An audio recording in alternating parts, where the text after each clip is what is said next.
నీతో చెప్పలేదు, పోనీ ఆనందితో అయినా నేను నిన్ను లవ్ చేస్తున్నాను అని తనతో డైరెక్ట్గా చెప్పాడా? లేదుగా. సుందరుడు అనే క్యారెక్టర్ క్రియేట్ చేసి ఆనంది మనసు తన వైపుకు తిప్పుకొని తనని ప్రేమలోకి దింపాడు.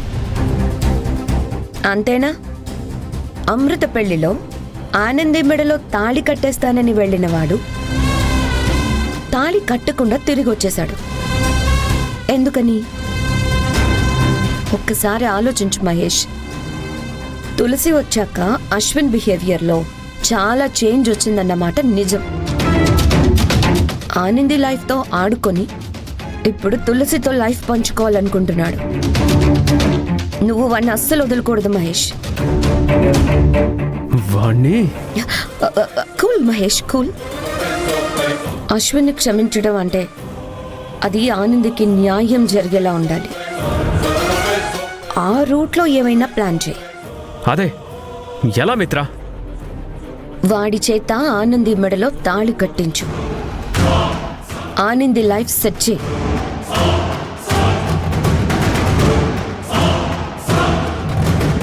ఆనంది జీవితం నీ చేతుల్లోనే ఉంది మహేష్. నేను చెప్పాల్సింది చెప్పాను, ఇక నీ ఇష్టం.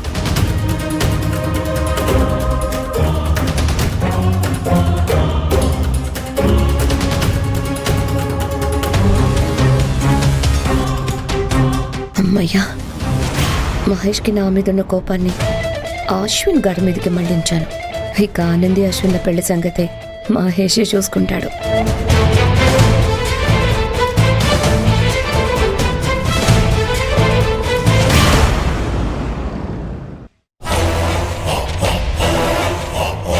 నిజమా? ఆనంది ప్రెగ్నెంటా? అవును. ఎవర్రా వాడు? ఆనందికే తెలియదట. అదేంటి? ఆనందికి అలాంటి శత్రువులున్నారా? శత్రువు కాదు, ద్రోహి. అర్థం కాలేదు. ఒకేసారి ప్రాణాలు తీసేవాడు శత్రువు. ప్రాణం ఉన్నంతకాలం హింసిస్తూ ఆనందించేవాడు ద్రోహి. ఆనంది మీద కోపం ఉన్న మాట నిజమే అయినా నువ్వు చెప్పింది విన్నాక పాపం అనిపిస్తోందిరా. నాకు అలాగే అనిపించింది. కానీ అదును దొరికినప్పుడే పదునైన వేటు వెయ్యాలి అంటారు. అంటే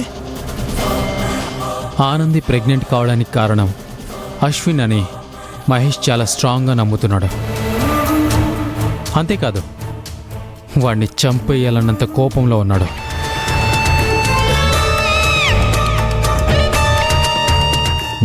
అర్థమైంది. ఇప్పుడు అశ్విన్ గారిని మనమే లేపేసినా అది మహేష్ అకౌంట్లోకి వెళ్తుంది. అలా అశ్విన్ చుక్కల్లోకెక్కినాడు చక్కనోడు అంటూ పైకి పోతాడు.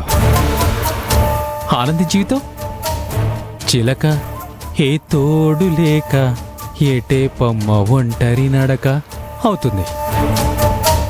ఆ మహేష్ గాడు శేషు శేషు అంటూ వాడి శేష జీవితం జైల్లో గడుపుతాడు. ఇక ఫైనల్గా మిత్ర నువ్వే నువ్వే కావాలంటుంది పదే పదే నా ప్రాణం అంటూ పాడుకుంటూ వచ్చి నన్ను హక్ చేసుకుంటుంది. ఒకే బంతికి 3 వికెట్లు అవుట్. ఆ తర్వాత మహేష్ గాడి కంపెనీ మన గ్రిప్పులోకి వస్తుంది. సూపర్. ఇదిరా ప్లాన్ అంటే. ఇప్పుడే మన కుర్రోళ్ళని అశ్విన్ గాడి మీదకి పంపిస్తా.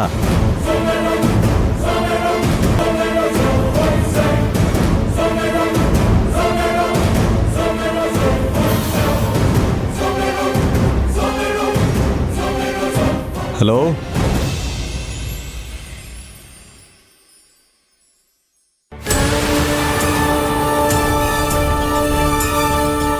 ఆప్రా నీ నాటకాలు, నీ నటన.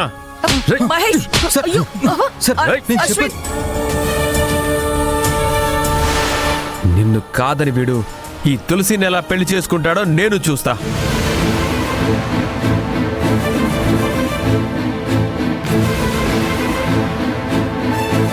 ఆనంది, పడుకోకుండా ఏం ఆలోచిస్తున్నావు? నిద్ర పట్టడం లేదక్కా. ఎందుకే? మహేష్ సార్ అశ్విన్ ఇంటికి వెళ్ళి చాలా గొడవ చేశారు. పాపం ఎంత బాధపడుతున్నాడు.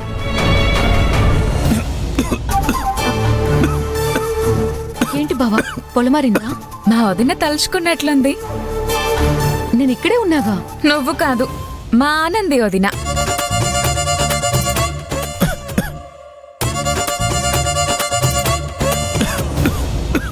ఏంటి బావా ఇంతలో దగ్గుతున్నావు? అయ్యో, ఇంత జ్వరంగా ఉంటే చెప్పవేంటి బావా? నా మీద కోపమా? అవును, కోపమే. నా విషయంలో జరిగింది మహేష్ సార్కి చెప్పలేదని ఆయనకి కోపం. కానీ నేను ఎంత చెప్పినా ఆయన వినిపించుకుంటేగా. వినడు. ఎందుకు వింటాడు? మీరంతా తన మాట వింటున్నారా? అవునా? అయితే ఇదే మాట అలా వెళ్ళి అత్తయ్యతో చెప్పు. చెప్తే మాత్రం వింటుందా? ఇప్పుడు మా అమ్మ నీ గ్రిప్లో ఉంది కదా. తులసి, గ్రిప్లో ఉండడం ఏంటి? అంటే అత్తయ్య నా మాట వింటుంది కదా బావా, అదే. అదే అక్క భయంగా ఉంది. అసలే నా మీద చాలా కోపంగా ఉన్నారు. ఇప్పుడు మహేష్ సార్ చేసిన దానితో అందరికీ నా మీద కోపంతో పాటు ద్వేషం కూడా పెరుగుంటుంది.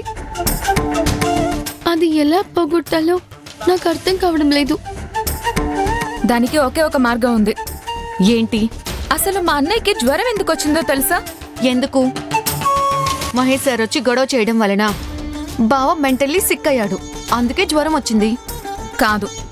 మరి అందరూ కలిసి అన్నయ్యని ఆనందని సారీ మా వదిన్ని విడదీయాలని చూస్తున్నారు కదా. ఆ బాధతో బెంగతో జ్వరం వచ్చింది. ఈ ప్రేమ జ్వరం పోవాలంటే ఒకే ఒక మెడిసిన్ ఉంది. అదేంటో చెప్పనా? వద్దంటే మాత్రం ఆపుతావా ఏంటి? పెళ్ళనే మెడిసిన్ వేస్తే జ్వరం తుర్రుమంటూ పారిపోతుంది కదన్నయ్య. నువ్వేం ఫీల్ అవ్వకరా. ఎవరు ఎన్ని ప్లాన్లేసినా నేను ఆనంది నుంచి దూరం చేయలేరు. అర్థమైందా? నాకు అర్థమైంది, కానీ మహేష్ సార్కి అర్థమయ్యేలా చెప్పాలి. ఈ స్థితిలో నువ్వు కాదని చెప్పినా ఆయన నమ్మే స్థితిలో లేరు కదే. ప్రయత్నిస్తానక్కా. సరే, ఇప్పటికే ఆలస్యమైంది, పడుకో.